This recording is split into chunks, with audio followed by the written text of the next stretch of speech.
Welcome to the Pitmaster Podcast. We're barbecue competition competitors that aim to share information, advice, tips, and tall tales about our favorite pastime. Head over to thepitmasterpodcast.com for all things Pitmasters, or follow us on your favorite social media platform.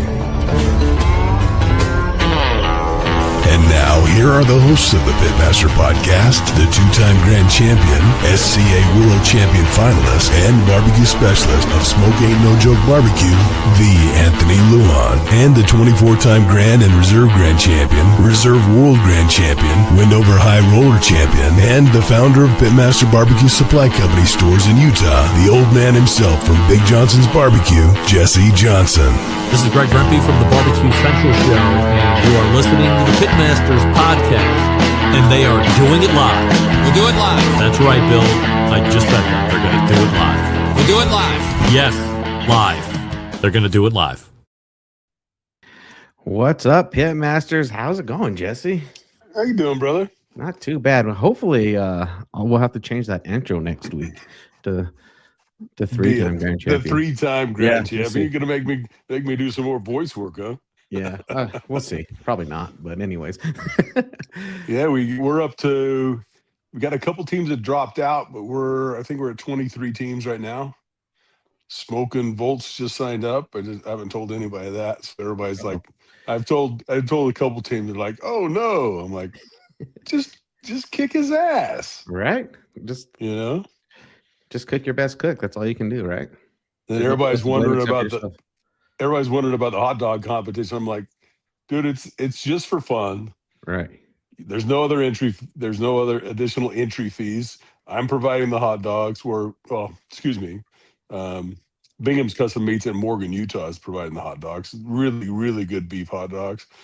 And just turn in 3 hot dogs. 3 of the best hot dogs, put it in a box and make it pretty. It's going to be taste, appearance, taste, and creativity, just like last time. Yeah, it's not that hard. Just put a bunch of berry on it and drown out the hot dog and disqualify yourself pretty much. Yeah. Well, the guy that won hot dogs last time, it was the simplest hot dog.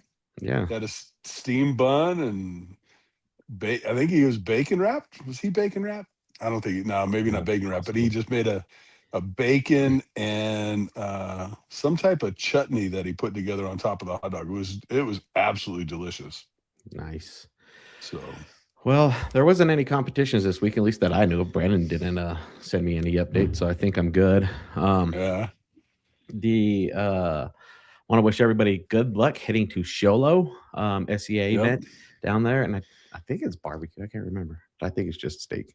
We'll ask Brendan about that. $1,500 payout, and they are supplying steaks. Man, that's awesome competition. Wow, that's. After last week's conversation, I had a bunch of people reach out to me and go, what's going on with all this? I'm like, listen, I am not a SCA promoter. I've done it in the past. Steaks they were expensive before what's going on in the economy right now. They were expensive now, and I can't imagine what the cost is to provide steaks.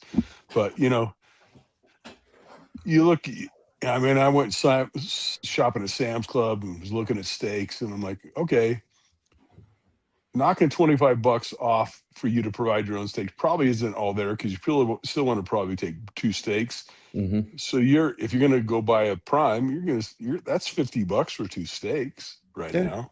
Yeah, but still, unless you cut your own, give them a $50 discount, and I'm sorry if you hit 19. Yeah, probably need to bump it up to that 20 team payout instead of going back down to 15. Yeah. That's once again, Brennan will come on here and tell us it is a test only. So yeah, but we'll see what happens this year. I don't hate the idea, mm-hmm. but I still think you need to have good payouts. I mean, I've got teams dropping out. 2 teams dropped out. That's $50. That's $500 towards our payouts. Right. So here's the thing. Use that money for the payouts. Here's a question for a promoter. If a team drops out, should there be a penalty? Should you only say should you save X amount percentage of their entry fee? It depends. Yeah. So for family and medical emergencies, I just issue refunds. I don't have a problem with that because family happens, and if something catastrophic happens in your family or to your immediate family, I'm all about family. So Okay. I'm not gonna hit you with that. But if Mhm. you had something else that come up, it's probably something else we have to have a conversation about. Right. I think it should just be up straight up when you sign up.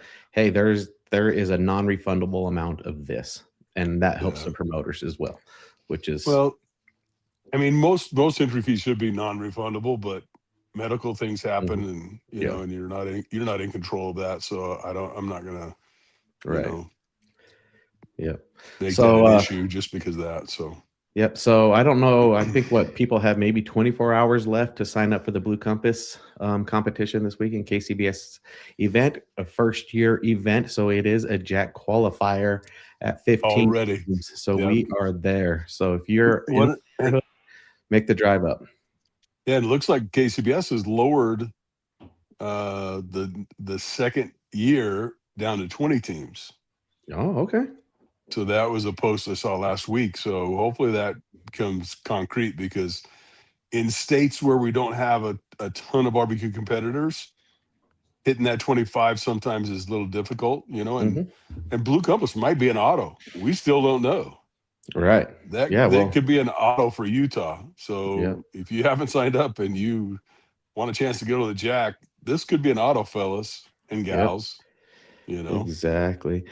Well, let's go talk to a whole bunch of SEA cooks. Most of these guys, including myself, have cooked at the SEA World Finals. I have not cooked at Texas Motor Speedway. I like to hear the feedback about that, especially people who's cooked at 2 different locations, just to see how it was. And also we'll just see how it is to cook in Gale Force winds as well, while your canopy's taking off and everything else. So let's go talk to these guys and see how the SEA World Finals of 2025 technically went. Technically, yeah.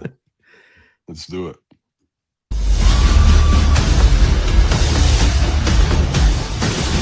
This is the single best investment you can make to become a better cook. Thermopen 1 is the best thermometer I've ever had. My thermometer of choice is ThermoWorks. When it comes to quality that I can trust, this is the company that I go to over and over again. There may be other thermometers out there, but there aren't other Thermopens. Welcome to the show, guys. I think we have everybody here. Let's start off. Let's just go through and just introduce ourselves and how many times you've been to SEA World Championships, and then we can go from there and talk about the 2025 event. Let's start off in the top right-hand corner with Scott Nardi. I'm Scott Nardi. Won the world champ one time. That was a good year. I think I've been there. This was my 6th year going down there, I believe. Nice. We'll move over to Raz. Hey guys, Braz, also Mark Brazo, Richmond, Virginia, part of Disruption Rubs. This is going to my 7th year. I missed last year because of some family things, so that was my first time in Texas for the roadway. So that was kind of cool to be at the Speedway. Sweet. Steve. Good stuff. Steve Conaway, part-time barbecue out of Fillmore, California. Last year was my 6th year attending Worlds, and moving along. Nice. And then Brennan. Yeah, Brennan Nielson from Richfield, Utah, severe barbecue addict. And I thought I'd been a few times, but I think I'm holding up the rear with 5, so. Rookie. Yeah, he's a rook. It's fine. He's been there a few more times than I have, so it's all good. But yeah, let's talk about it. Let's talk about your guys' experience from the jump. Let's talk about the venue. Let's start off with the venue. How did you guys enjoy the venue? This is the 2nd year. They ironed out some kinks from the 1st year, but how do you feel like the venue came together this year? I don't know. Personally, I love the venue. I loved a lot about it. There were some weird things about it, but driving through that tunnel, pulling into the infield, that was crazy. Like I don't know. That's just somewhere I never thought I'd be, is driving through an infield tunnel. Right. Just pulling up, looking around, like that was crazy.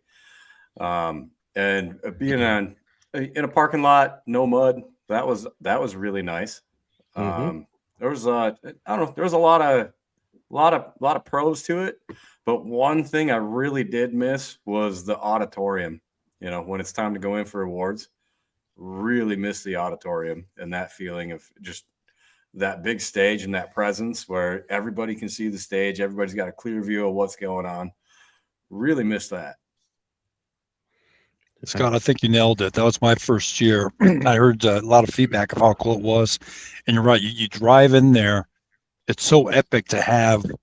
I'm not sure how many thousands of people. I think it's over 100,000 people easily, right? That Speedway takes. Yeah, it's massive. But it's pretty cool that we have that for like 4 days. It's ours.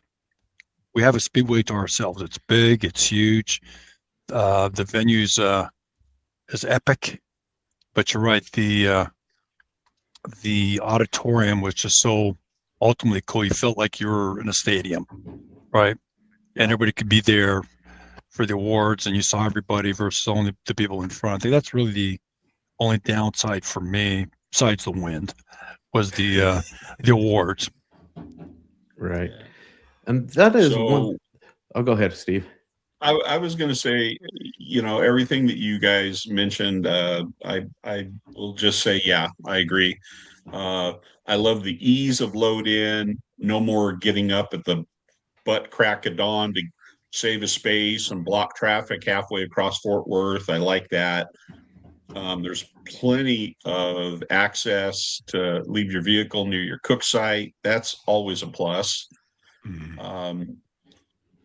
I like the lighting in the judging area a lot better than Will Rogers in the foyer, right? Yeah. I really miss the auditorium for awards. I really miss the dinner at Red River Ranch and the quality of food, because 2 years in a row and this last year was better than the previous year. Man, they may know racing, but that kitchen staff, they need some help. And I'll just leave it at that. Got it. Brennan, your experience on the Raceway versus Will Rogers. Yeah, I mean, everyone's pretty much hit it on the head. Same way I feel. I love it. I love being on concrete. Versus, if we do get some rain, which the 3 years that I was at Will Rogers, we had some form of rain all 3 years. So it was nice to be on concrete. The judging area, that lighting, is consistent, and instead of being this dark hallway where they've got lights on half the table. So, I don't know. I really like it. I agree. I wish awards had a better solution as well. I really didn't mind it too bad the final night where they did move it inside the pit garage. I thought it was going to be a lot worse with the echo, but it wasn't near as bad as I thought it was going to be. Yeah. And yeah, right. I have never Will Rogers, so I don't this year. So I don't know if it just happens to be what we hit the last 2 years. Right. I've never experienced the speedways myself, but I feel like Will Rogers Auditorium it just had a vibe. It had high energy. There's people in there having fun. There's people bringing their own drinks in. Hopefully everybody picked up after themselves, which not everyone did, but the energy just felt a lot higher. From what I've heard when I was there, it was just an awesome thing. And then walking down the aisleways where everybody just kind of high-fiving you along the way, I felt like that was pretty cool experience in this auditorium. I don't know how it was at the Raceway though for that. So I was just going to say there's two places that I've cooked. One, KCBS cooks repeatedly there, and then the Texas Motor Speedway with the SCA. Santa Anita Racetrack on a Saturday morning at 5 o'clock before the sun comes up, when the trainers are out running their horses on a very dimly lit track. You can hear those horses coming down the straightaway and galloping. It is incredible. And likewise, I think that noise at Texas Motor Speedway with the NASCARs running at full speed is pretty dang awesome. And my wife will agree. She got in the car and did 170 miles an hour up against the wall, and that made a memory for her. So that part of it's kind of cool. Awesome. Yeah, I agree on that. I know some people disagree. Like, if they're not gearheads, they don't really care for the noise. But man, you give me those V8s roaring around the track, a little whiff of race gas here and there, I'm all in. Yeah, it was cool. Maybe they should go cook in the Wiener Cook-Off Association. So this is the sound of freedom out there running around the track. That's all I can say. All the bald eagles. So is awards at Victory Lane, or is it just kind of in the garage area? It's at Victory Lane, and I think the big thing with the auditorium is you could see everybody, and we always got there early on purpose because I'd say the Victory Lane itself probably fit. What do you guys think? Maybe a quarter of the people. Yeah, probably if that. So when somebody would win an award, you really would hear in the distance, but you wouldn't see anybody sometimes for maybe 5 minutes as they're getting the hugs and the handshakes walking their way up there. So the visibility of the whole crowd is kind of gone. Yeah. The front's cool. I mean, that little center area is kind of cool, but it's very small and enclosed. Yeah. Yeah. I don't know what you're talking about, Raz, this last year. I have no reference to high-fiving going up through the crowd this last year, so that's boring. Brennan does. Brennan knows. Well, I saw it. I didn't get it, but I saw it. Yeah, I know. That's awesome. I feel like if it's in Victory Lane, they should at least have the rings come in on a car, right? Have a driver come in, pull in with the rings, motor, everything. I think that'd be an awesome way to bring in the championship ring.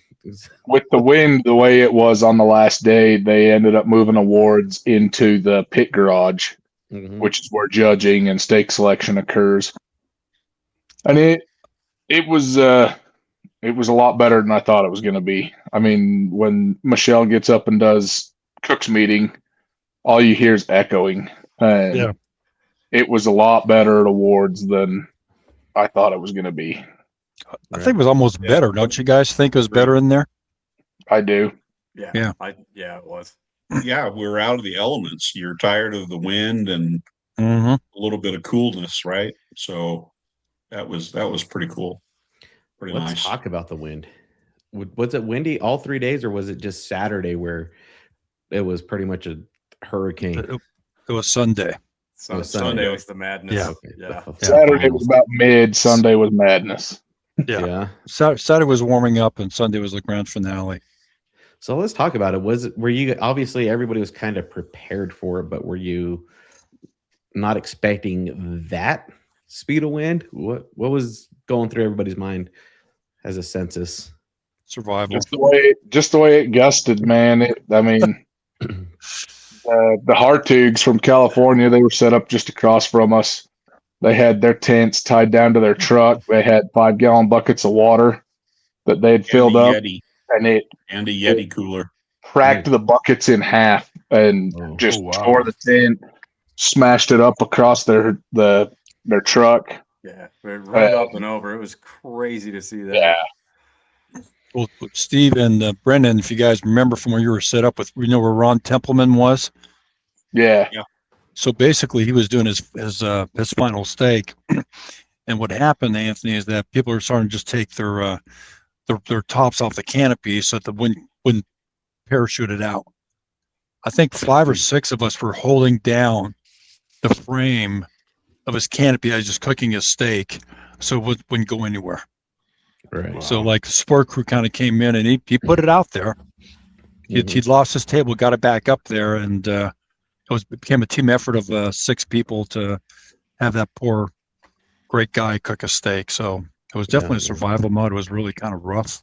Yeah. Yeah, that was rib turn in, man. It was because it was right there at the end, and luckily I had Conaway was there to help, and I had a bunch of other friends that came over and holding cutting boards down as I'm trying to slice ribs and sauce ribs and keeping a pan over my sauce so it's not getting filled with dust. And it was pretty gnarly.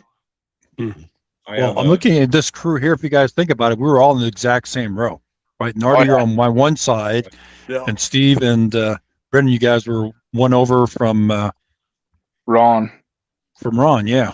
So we're all in the same area. We took our canopy top off. That actually, they came by and told us we had to take our canopy tops off. Yeah, I had 60 pounds of weight on each leg, and so I took the canopy top off. But just in that time of taking the canopy top off, I now have a center pole that has a little Peyronie's disease in it. It's bending off to the left. There's your memory. Yeah, that's funny. So from my experience, Scott, you're probably the one who could speak upon this the most. I feel like early March might not be the best time for Worlds because it's been cold, it's been windy, it's been rainy, everything like that. I just Googled. They said the best weather in Fort Worth, Texas is April and October. Do you think they should move it up? 90 degrees there in the past. Well, I've never experienced fantastic weather, and I've been 5 times. Yeah, I don't know. The first year I went down there in 2019, that was October of 19, when they still had it in October. And it was crazy going from Wisconsin in October. It's, your 40s, 50s. It's cooling down. You're into fall. Usually it's snowing by Halloween. So heading down there and cooking in just nice, humid 96 degrees was a huge swing. That was weird. But so March, you're still coming out into warmer than Wisconsin, but it's still different weather. So I don't know. I guess on that, I guess you could move it, but I guess it really comes down to when are venues available, when you can get the best deal on that. Right. What else is going on out there that's gonna? There's a lot of things. Right. NASCAR, literally NASCAR season. Yeah. Race season. It's literally a race season. But yeah, I just Googled it. Said April and May is the best time, 60s to 80s in Fort Worth. I would believe that. Yeah. So maybe it might be worth bumping it out. And also I feel like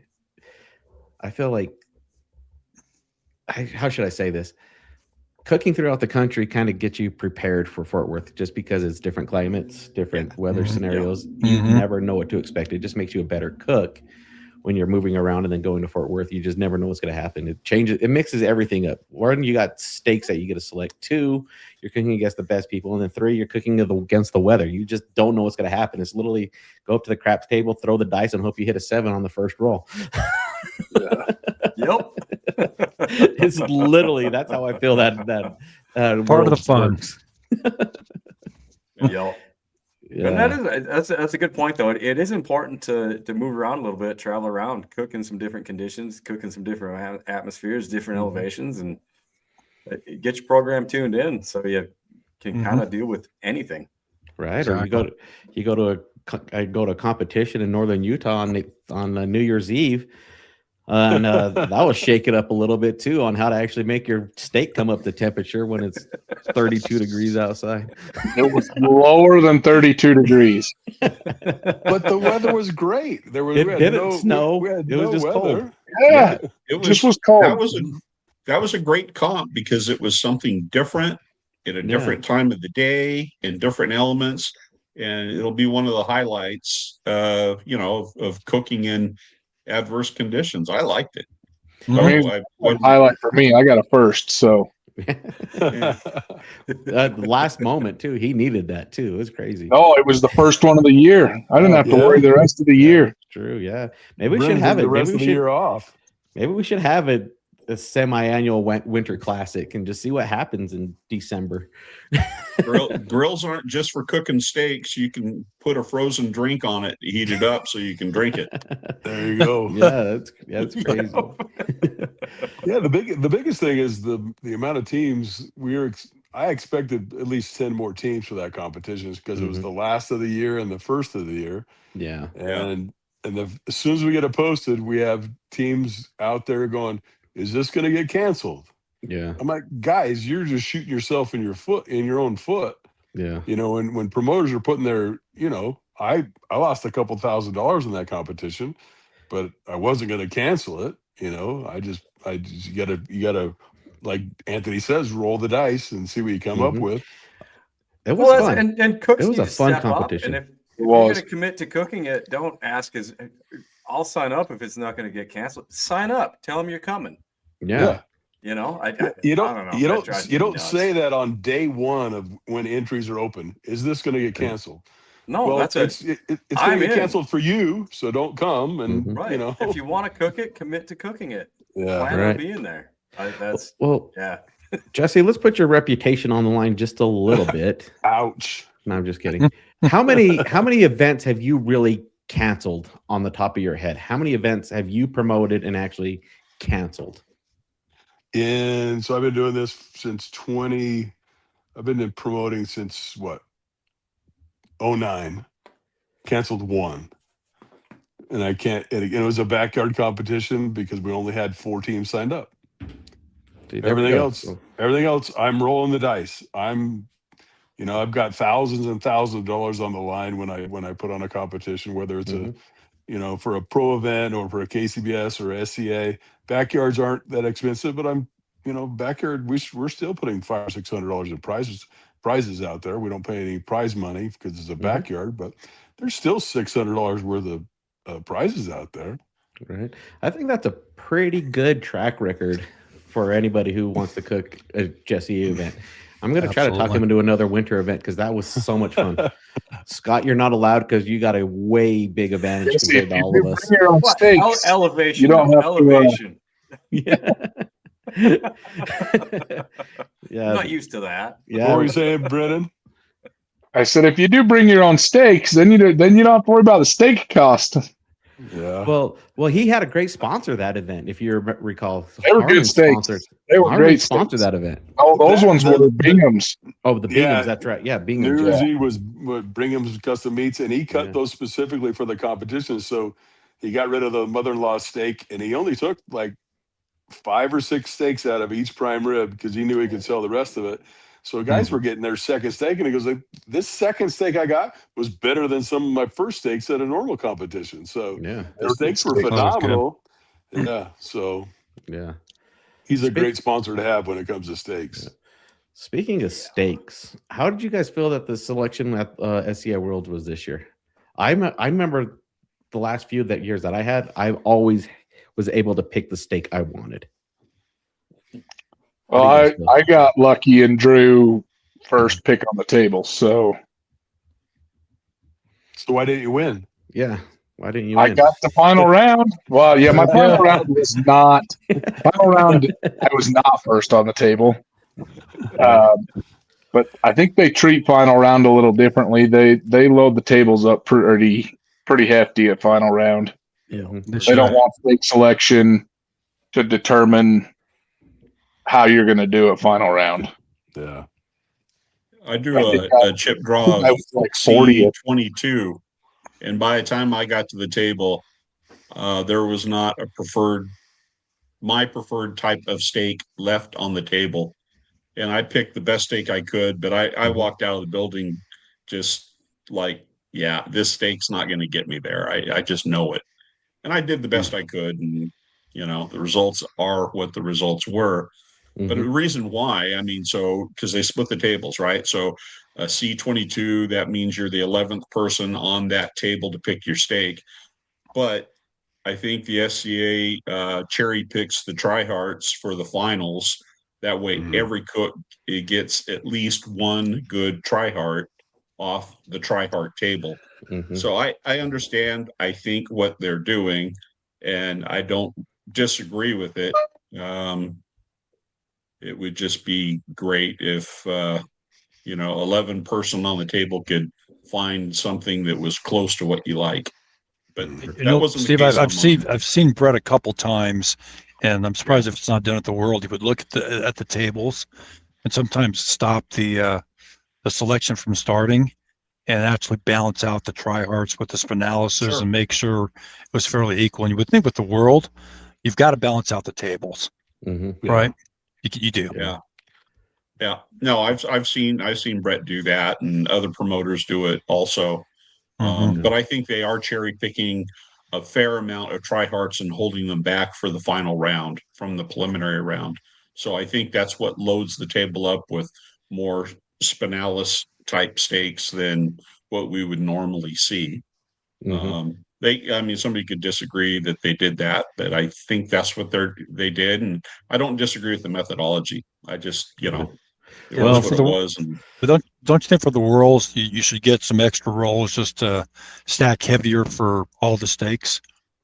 I mean, not work all 14 steaks and get the dogs in there. I mean, really, for the World Championship, now they should all be cherry steaks, but it should be the best of the best. They should be, keep the dogs out of there, but really still have good selection. And I've seen some promoters do that. Right. I remember Jody Davis a few years ago when he had Churchill, Tennessee. He got a whole extra roll, and he was like taking 2 or 3 steaks on that roll that would never make it to the table. He guaranteed that the steaks were all fairly decent. And that, for us, that makes a good event. Right. Yeah. I think that just at the championship, though, that just turns into a lot more expense. But I don't know. I don't run the budget. So I know that would hurt me. My experience, last time I cooked down there, my number was deep. I was towards the end of the line. And I did not get the steak I wanted. I ended up with the really thin spinalis steak. I'm like, all right, whatever. I go and cook it. It is literally the worst steak I've ever cooked in my SCA career. The lines weren't even there. It looked mushy. It looked terrible. Once again, we rolled the dice. I took first in my group. And then the final round, when I got there, once again, I was pretty deep. I ended up with another spinalis steak and ended up 22nd. Honestly, I feel like they should just throw you steaks at that point because it's just luck of the draw. I cooked something that I wasn't used to cooking, and I ended up getting results. Maybe I just type myself up. Maybe I should just need to start cooking spinalis and get away from tryhards here. Wait a second. I just put the pieces of the puzzle together. We're cooking tryhards. Yeah. Yeah. I think you should. Yeah. Leave them on the table. Well, what if the SCA went to bring your own ribeye to the finals or to the World Championship? Oof. I don't like that idea. I'd go with it. I don't like that idea. So here's 2 things that I would really like the SCA to do, and we can argue about it if you want. One, they should have, if you win first place, there should be something special for you at Worlds. You should be able to bypass that first round or have your own special cookery you could really cook against the best, not the pass downs, not the at-large people where you're cooking against your first place cooks. I think they need to make something special for that, have an opportunity for that. And then 2, I think everybody at World should have a level playing field. We all worked hard to get there. We spent a lot of money on the road. We've done a lot of things to get there, and I think it should have a level playing field. You just guys stack the table. Yeah. So you guys elaborate on that. That's my opinion. Hey, if they want to stack the table, I'd be happy and fine with that as long as they stack them with the steak I like to cook.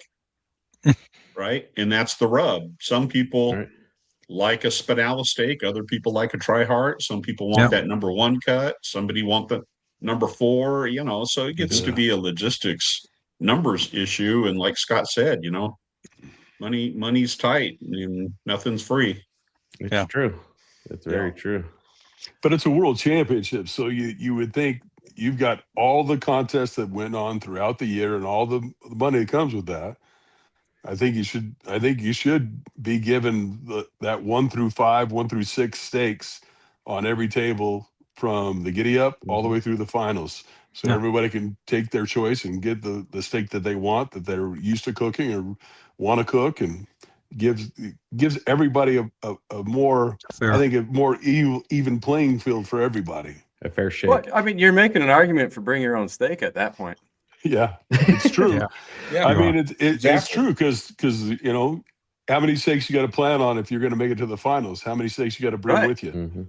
And in my opinion, it's pick a steak and cook it. If you know what to do with it, you know what to do with it. Right. Well, like Anthony said, he's cooked some bad steaks and got some good results. Yeah. Send it. Because there again, too, you got to take tables into consideration. You can bring you can pick the best steak in the world. Yeah. There's a lot of judging tables there. A lot of judging tables. And how consistent are they really? But look at this on the other side, Scott. It's not SCA, but it's barbecue. There's $1 million on the line coming up in 2020, 28. Everybody's using what they want to use. They're picking their own meats. They're doing whatever they want to do, using their own cookers to get to that event. What happens when they get to that event? Everybody's going to have the same cooker. Everybody's going to cook the same meat. Everybody's going to have to go through the steps. So leveling the playing field is for $1 million. I feel like, or even $10,000. I think it's a fair advantage for everybody. Anybody could win it. Well, that's exactly what Sterling Ball did with his with the 50. You know, everybody they picked a cooler. Here's your cooler full of meats. Wagyu, you get a A9 Wagyu brisket, you get 16 pieces of chicken, pork butts, and some ribs, and it's all baked into the cost, and everyone cooks it. So, and those are fun comps. They were great. Yeah. What if they pre-bagged everything? Like you said, almost like a guinea pig. One Spinalis, one Tryhard, and they just hand a bag to you. Yeah. It's leveling the playing field, right? I'd roll the dice on that. Right. I would too. I like to compete. It's fun. Sometimes I don't know. If you get good results with a bad steak, it feels so much better than just screwing up the best steak you could possibly find. Well, like when I got that finals call, I was like, oh my God. They're like, hey, first place in your group. I was like, hey, I'm done, right? Like, I was sitting next to Marcio. I was like, Marcio, hand me that moonshine. Let's get down on it. But they called my ticket number, and I was like, holy crap, I made finals, Marcio. We'll talk about that tomorrow. But yeah, I feel like I almost like just the crapshoot. I'm a gambling type of guy, so not really controlling the narrative, but doing the best I can in the narrative is that's how I feel. And Scott, I think you're right. I think all of us have all won some steak competition being back of the line, right? Oh yeah. Yep. So, and I remember one comp where I drew a double one. I had first pick of both steaks, and I got my butt kicked. I apologize, guys. I'm sorry. I had the best picks, and that didn't pull through now. But end of the line, you win that steak. That extra little awards in there that you persevered with a steak that was probably not as good, but you won it. You adapt, right? That's part of cooking. Think about it mentally. Think about it mentally. You have the number one draw. Brennan had this at Worlds. I can have whatever steak I want. You pick your steak. You're confident in that steak. You're like, I'm going to kick some ass with the steak. I know what I'm going to do. But then I think you overplay yourself. You're like, you almost get too confident, too cocky. Which when you land a bad steak, you're like, oh crap, I got to turn mud into concrete at this point, right? So you actually put a little bit more effort into it. You really put that effort into it, and you might actually get better results. I think exactly. Right. That's when all the tricks come out. Everything you've ever learned goes into that steak right there. Yeah.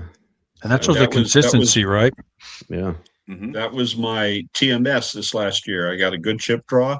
I got a steak that I was excited about, went back, had a great cook, no hiccups, nothing.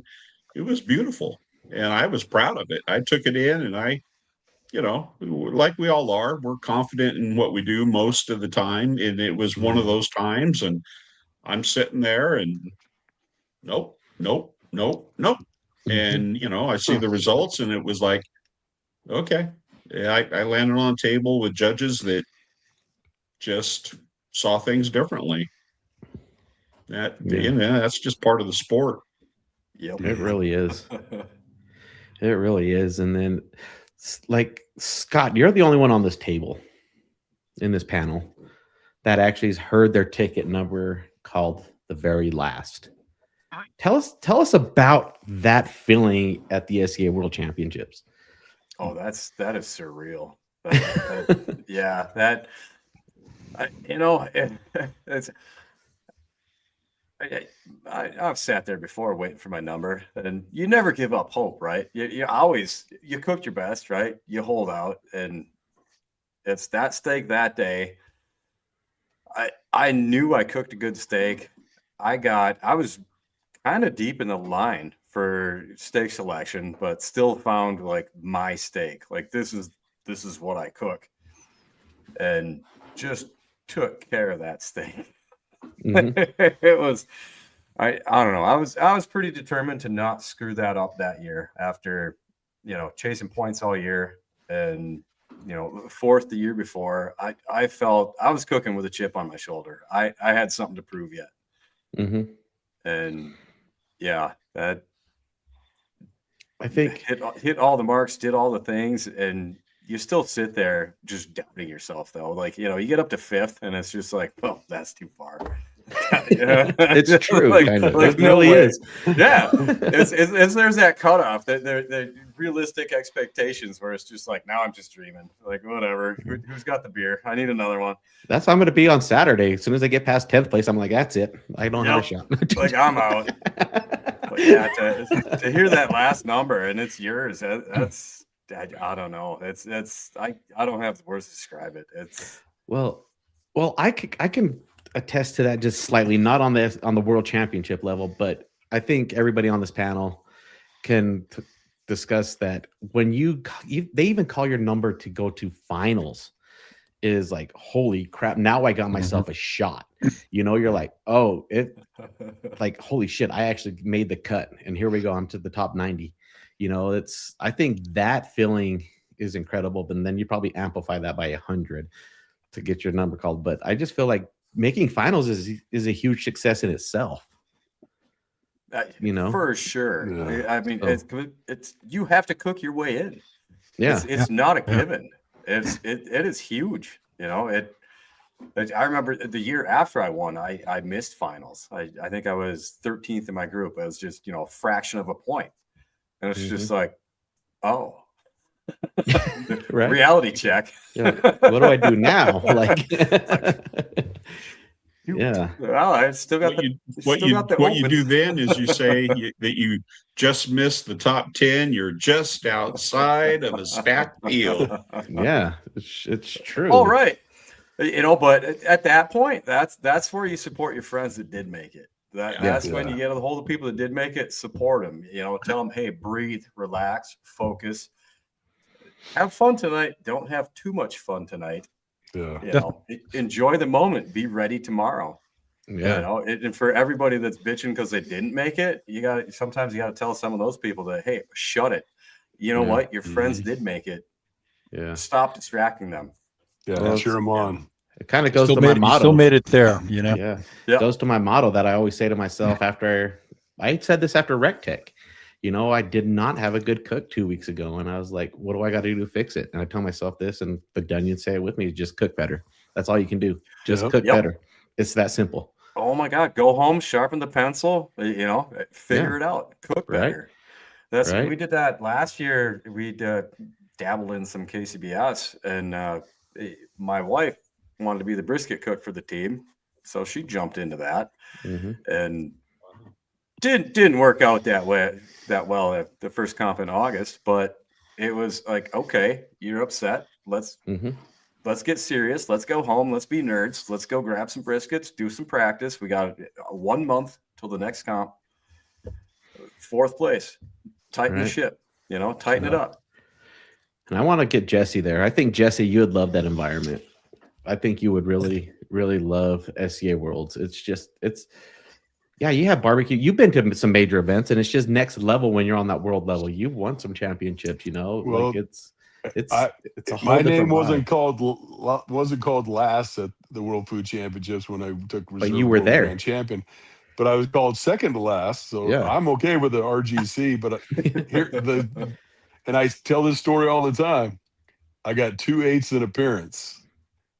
That 1 8 cost me the world championship. Mm-hmm. And I make pretty boxes. Yeah. So it comes down to just like you land on the right table, you got a shot. If not, it really does.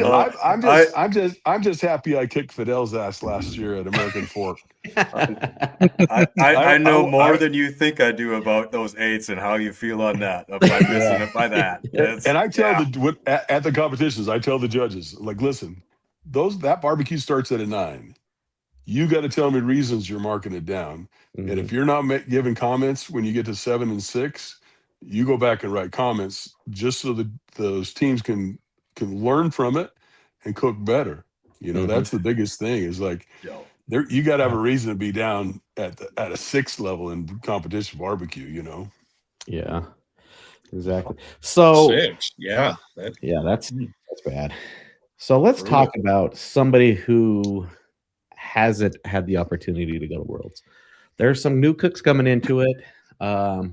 They're putting in the work. They'll probably get a chance to go there. What would you tell them to expect when they get there? I'll start it off. 1, take it in. Take everything in. Just enjoy everything. Just enjoy being there. Enjoy meeting the people that you may watch their videos, that you may learn some techniques from. Go to Steve Conaway and tell him thank you for your Barbecue Champs Academy class. It's taught me here. But also don't get sucked into the void of all the partying and being able to, you know, all these events off to the side. It's not the same at the Raceway. They don't have, you know, the Jack Daniels tents there and the free samples, B&B and everything. But try and take it in, but don't get sucked into it to where it's actually going to mess with your timelines and your hangovers the next morning. That is what I'm going to tell person. What would you guys tell the new guy that's working his way to that level? Anthony, I'd piggyback on you just to stay in a competitive mode, right? It's not a party. It's good to still go out to dinner, but get your rest, be ready. And don't get overwhelmed by the big. It's really, if you make it to the finals, you're in 2 competitions. You're not going against 300 people, 200 people. You're going against your one group, which is usually maybe the size of a big comp. Mm-hmm. It's no different than just one comp. Yeah. So just maximize 2 comps. Don't think of the 300 people, and just think of it that it's just a more important comp, but it's really just one competition. Yeah. Don't get overwhelmed by the size. Just focus on just the group. Stay in your process. Keep your process the same. Keep doing the same process. Yeah. I would just say, you know, have your timeline, be adaptable because things can happen. And just what you said, Raz, don't get overwhelmed. You're not cooking against 350. You're cooking against the people on your table, which is 50 people. And you've done that throughout the year. And just think of it that way. And make sure you hit your marks, stay focused. I mean, NFL players aren't out getting liquored up the night before, having a good time, right? Before the game. No. Unless you're Des Bryant. Just, you know, maybe. But, you know, just be ready. Be comp ready. Yeah. Brennan? Yeah, I mean, you earned your way there. Don't underestimate yourself. You know, I know. I used to get in my head. We had 4 of us that drove to Arkansas for a comp, and it's at the end of the year. And you almost had 5. Signed up and kicked them out of the band. I remember cheering for you guys. Getting signed up and whatnot, and you look at who's there, and there's 8 of the top 10 in points are going to be there. You're like, what are we doing? You know, and yet we all go and show out.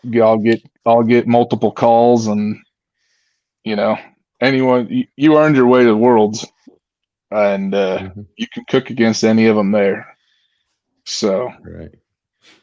And then Scott, I don't even have to ask you. You're a world champ, so you just cook your cook. It's cook your cook. You know, it's run your process. Yeah, like you said, don't get sucked into all the sideshow going on. Yeah, it is a big deal, but it's just another comp. At the end of the day, you gotta run your process, stay on your program. It's just another comp. If you're good enough to get there, you're good enough to compete. Give yourself the best chance. And also just meet people. I remember my first trip down there and just being kind of starstruck, seeing some of the people that are there, and should I talk to them or not? Like, yeah, just go say hi. Right? They're just people. They're Yeah. going to be friendly. They're going to be nice. And once you get over that and you actually get to go talk shop with some of the people that you've been stalking on the internet and that you look up to and realize they're just people and they're nice. Oh, okay. It's just another comp. Right. That's how I feel about talking to Steve Conaway. He's just a buddy. He's famous in the steak world, man. Barbecue Champs Academy classes. I should take a picture with him sometime. Document it. Famous faces, baby. Right? Yeah. Right. Yeah. Well, let's close out the show with a hot take. It's this simple. We're just gonna say, bring your own steak, yay or nay. Jesse. Bring your own steak. Then you can bring that, maximize the thickness, go as max as you can. That's what I like, a thick steak. And then get that. I'm a try hard guy. I've never won an SCA event, bro, guys. So hats off to you guys for what you've done in the past, and hopefully you continue killing it in the future. But yeah, I'd like to bring my own Wagyu steaks. Scott. I'm all for it. We got one coming up in August, one of the testers up here, and I already know a handful of people that are going to come cook their first steak comp because they can practice with what they're going to cook. Yeah. Okay. So if it's going to grow the sport, if it's going to get more people into it, I'm all for it. We got to do something. Yeah. Right. Yeah. Prize money should come up with that too. Yes, it should. I hope so. Raz? Yeah, I think it's a good point, because really, I think the main reason they're doing it is that the promoters can keep on promoting, right? Yeah. Yeah. So you think the last 2 years, how many comps have been canceled because 15 people show up, they're going to lose money. So really, the bringing your own steak is really for the benefit of the promoters, right? And that part that will be able to do more competitions.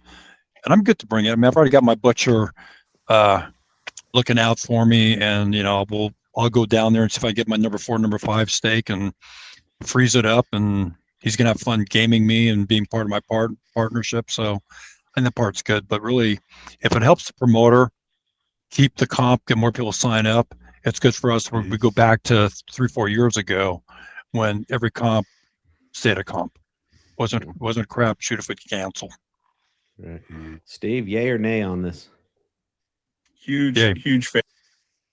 Huge fan. I mean, I think it's going to get cooks to know a butcher and talk to their local meat cutter and develop relationships like what Raz had. Huge fan of bring your own steak. Brennan.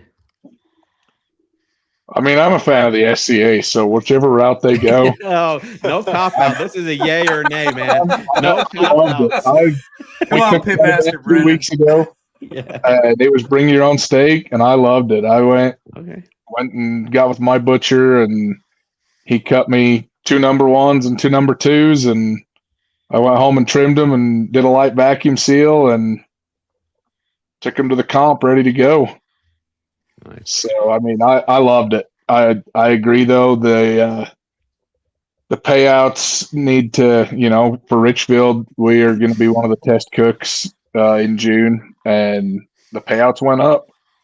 Yeah. So, because I mean, for a competition, you're for the promoter. I mean, low end you're $2,000. High end you're $4,000 to $5,000 just in steaks. Mm-hmm. Yeah. So eliminate that cost. Drop it into the prize money, guys. Drop it into the prize money and get those comps bigger. Because that's the whole thing is growing the sport. Everybody does it, loves it. Bring new people into it. And like you said, let them go grab those steaks and practice with the steaks that they're going to cook at a competition. It's going to make everybody better, I think. Yeah. I mean, I bought my 4 steaks. I spent $62 on my 4 steaks. And I was $8 less than if I had just paid the normal $160 entry fee. So I'm going to comment on myself. I'm going to be a nay. 1, I like the level playing field. 2, I just would rather just show up Saturday morning and have my steak there. You're the only nay. I'm not gonna lie. You're the only nay on the platform. I know, and I gave you my panel. reason why. Jesse, who's the last person that always shows up to the competition? Anthony. Why? Because I'm just sleeping and I'm taking my time and I'm being bougie as hell. And if my steak's there, hell yes. and I'm usually right in front of you or right behind you. I'm always late to those competitions. But that's how I feel. I'm with Brennan. I support the SCA. I will do whatever I can to cook whenever I can. But I'm just bougie. I'm just gonna be honest. I'd rather have my steaks there. Is bougie another word for lazy? Yes, definitely. Okay. Definitely. All right. Yes. I just want to make sure you're using the word right. When it comes to yes. I was pissed off. I was pissed off why- Thursday night trying to go find a steak because I put it off to the last minute. Because why? I was being lazy. I wish it was Walmart's 24/7 there, Anthony. Yeah. Really good select steaks. That was the only one negative I heard from one cook is he got FOMO, fear of missing out on the next steak he could buy. And he bought, I don't know, what was it, Brennan? Like 7 or 8 steaks before the time it was done. 7 or 8 steaks. He thought they were good, and then he feared that he was missing out. Then he went somewhere else, and then he went to somewhere else. So, he helped the economy, but that was the only negative that I heard from that I hadn't anticipated, really. Right. Well, that's like you said, Steve, get to know your local butcher. I wouldn't hesitate in the world to call Nate up at Bingham's Custom Meats and go, listen, I need some steaks for practice and for a competition. And give me those first few cuts out of a prime rib, hook a brother up, and then maybe get Brennan to come out to a KCBS event this weekend. So what I did, our local Vaughn's, right? Vaughn's is a big chain, national chain like Albertsons and whatever else. They put ribeyes on sale for $8.77 a pound, USDA choice ribeyes, and it said limit 2. So I walked in and I said, I want 1 steak. He goes, how thick do you want it? And I said, I want it about 19 inches thick. And he said, it fits within the guidelines. Here you go. So I got a whole loin for $100. I got 12 steaks and a rack of ribs and a couple pounds of trim. And one of those steaks was good for 5th place at RecTech. Right. So if you're smart and you know your butcher, develop those relationships and you can really get some good deals when prices come up. Yeah. Well, cool. Well, thank you. Jesse, I'd be there this weekend if I wasn't going to Sholo chasing a $1,000 rib payout. And points. I got $10,000 given out. And rib points. Go ahead and say it, Brennan. Rib points. There you go. Well, here's the thing. Brennan's never cooked a hot dog competition, so yeah. I'll whoop his ass in a hot dog contest. A Raz dog, I can tell you that much. Raz dogs are on point. I'm not gonna lie. Yeah, they were back this year. I tell you what, they were on point too. Yeah. Highlight. Good time.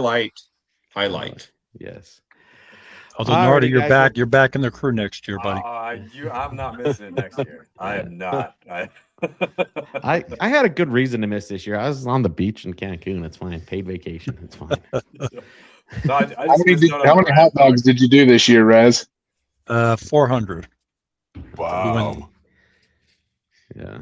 That is amazing.